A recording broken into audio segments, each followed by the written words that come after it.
Hoy vamos a centrarnos en los episodios o sucesos milagrosos que tienen que ver con Jesús de Nazaret.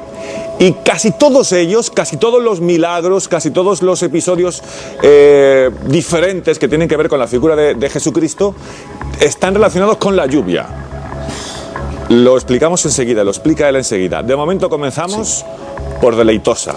Exactamente, y concretamente por la iglesia de San Juan Evangelista, donde se conserva una talla de tamaño natural del siglo XVI, el mismo siglo además de construcción de la propia iglesia, del propio templo, y es la imagen del Santísimo Cristo del Desamparo, una imagen muy venerada por los lugareños, también por la gente de toda la comarca, y a la cual se le atribuyen diferentes milagros. Hay que decir que hace algunas décadas esta imagen se custodiaba en un altar, estaba tapada con unas cortinas, solamente se descorrían esas cortinas cuando había algún tipo de celebración o cuando venía algún viajero de un lugar lejano y quería ver ese Cristo, pero sí es importante afirmar que hoy día está al descubierto y cualquiera que acuda al lugar podrá verlo.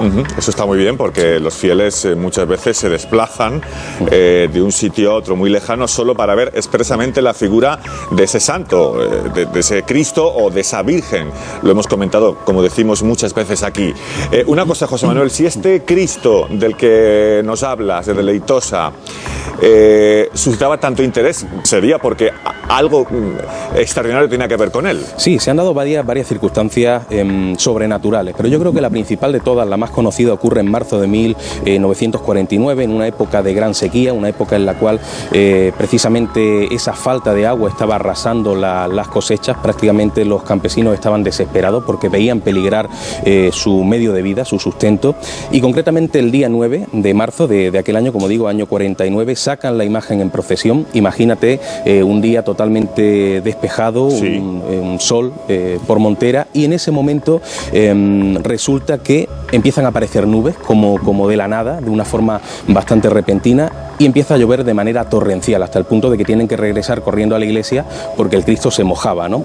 Entonces fue tan importante aquel prodigio, aquella especie de milagro, que desde ese momento, en épocas de sequía, se sigue procesionando, incluso en épocas muy actuales. En agradecimiento, el pueblo comenzó a celebrar una fiesta en su honor el día 9 de marzo, aunque la fiesta oficial es el 14 de septiembre. Además, hay que decir que continuamente la gente acude a este Cristo para pedir milagros ya un poquito más a nivel personal, y supuestamente se cumplen, y a cambio la gente realizan también pues las típicas promesas, algunas de ellas muy duras, ¿no?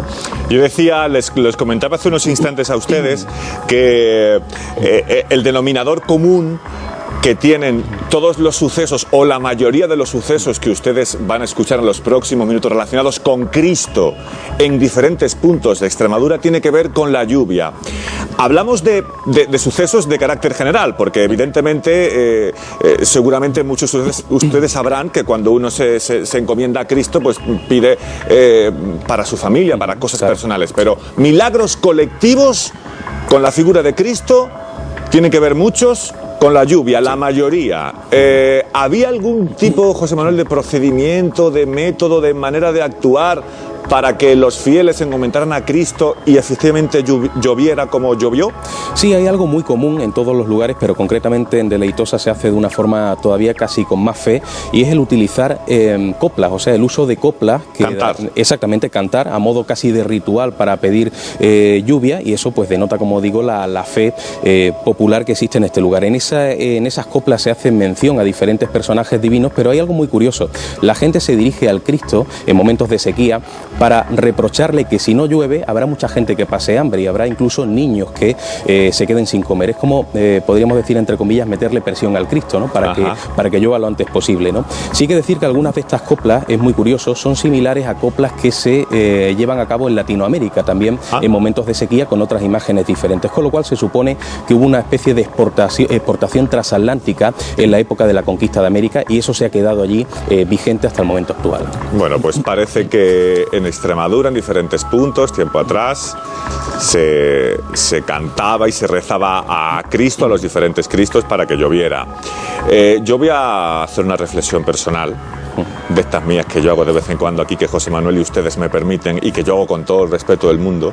Esto no tendrá nada que ver con eso de ese dicho popular que tiene que ver con la canción, y cuando uno canta mal y te dicen: no cante, que cantas muy mal, que va a llover. Bueno, hay una tradición mucho más antigua que se hacía en las tribus, por ejemplo, de Latinoamérica, que era la típica danza de la lluvia, ¿no? Que también permitía llover. Yo creo que estará más relacionado con eso que con el hecho de cantar mal, ¿no? Pero parece que ese método también funciona, o sea que como segunda opción también se puede usar. Vamos a intentar investigar dónde está, en cuál es el origen de esta frase, de este dicho popular: no cantes, que cantas muy mal y va a llover. Seguramente no tenga nada que ver con la figura de Cristo, por supuesto, pero vamos a seguir adentrándonos en más capítulos de los milagros de Jesús de Nazaret en Extremadura. Ahora vamos a un pueblo que está muy cerca del mío, muy cerca de Castuera. Esparragosa de la Serena, ¿qué pasó allí? Bueno, allí existe una iglesia, Santa María Magdalena, también del siglo XVI, y un siglo después, el siglo XVII, los marqueses de la Casa de Mena, un matrimonio adinerado, deciden construir, primero solicitar y luego construir una capilla dentro de la iglesia. Eso se les concede a cambio, por supuesto, de una importante suma económica. Algunos dicen que esa suma era una bolsa de piel de buey llena de monedas de oro, sí. Pero el caso es que en esa capilla colocan primeramente dos imágenes, la de San Diego y la de Santa Gema, pero ellos querían también poner la imagen de nuestro Padre Jesús Nazareno. Eran muy devotos de esa advocación de Jesús de Nazaret, con lo cual marchan a Badajoz para buscar una, pero ninguna de las que encontraron les gustaba.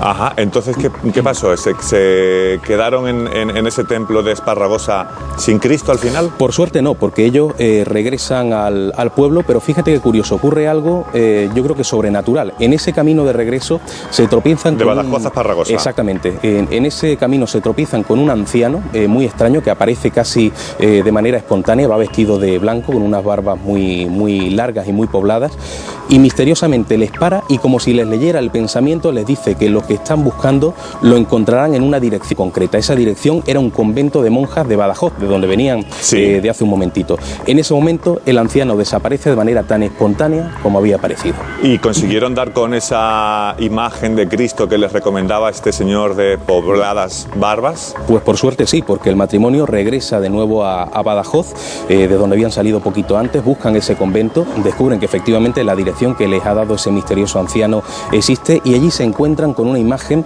de un Jesús Nazareno que nada más verlo se quedaron prendados, ¿no? Decidieron comprarla, pero las monjas pidieron su peso en oro, algo que para la época era una verdadera barbaridad por mucho dinero que tuviera este matrimonio. Pero en ese momento, cuando lo colocan en la balanza para pesarlo, se produce un nuevo milagro, un nuevo suceso insólito, y es que el Cristo se hace liviano de golpe. Solo tuvieron que pagar una onza de oro, y muy contentos este matrimonio regresa al pueblo con la imagen donde a día de hoy todavía se le sigue ofreciendo veneración. Bueno, menos mal que se produjo en este caso ese milagro, porque claro, las monjas querían mucho dinero a cambio del Cristo. Al final no hizo falta. Las hermanas se quedaron sin sus monedas de oro, y este pueblo, Esparragosa de la Serena, recuperó y tuvo para siempre ese Cristo tan venerado y tan querido en esa parroquia de Santa María Magdalena de Esparragosa de la Serena. Vamos, si les parece, si te parece, José Manuel, a regresar a la provincia de Cáceres. Estupendo. A Cáceres, para conocer una figura religiosa con un nombre muy singular, que es el Señor del Risco. ¿Qué nos puedes contar de él? Y esto ocurre en Sierra de Fuentes, y bueno, a principios del siglo XVI, casi todas las épocas, si te fijas, son muy cercanas a este siglo. Había un cabrero que estaba paseando su rebaño por la sierra, y de pronto empieza a llover, con lo cual busca refugio, y en ese refugio, que era una cueva bastante pequeñita, se encuentra una cruz bastante simple, no era nada ostentosa, y se la lleva al cura esa misma tarde, y el cura, bueno, más que nada por costumbre de ser un elemento religioso, lo coloca en el altar, ¿no? Pero ocurre algo que seguramente te recordará de otras historias religiosas de este tipo. A la mañana siguiente, cuando el cura abre para dar misa, resulta que la cruz ha desaparecido. Ajá. Pero ahí no termina la cosa. Otro día que el cabrero estaba también paseando su rebaño y se acerca a la cueva, descubre que la cruz estaba ahí, había desaparecido de la iglesia para retornar a su lugar, ¿no? En ese momento se asusta, pero suena una voz de fondo, una voz profunda, cavernosa, que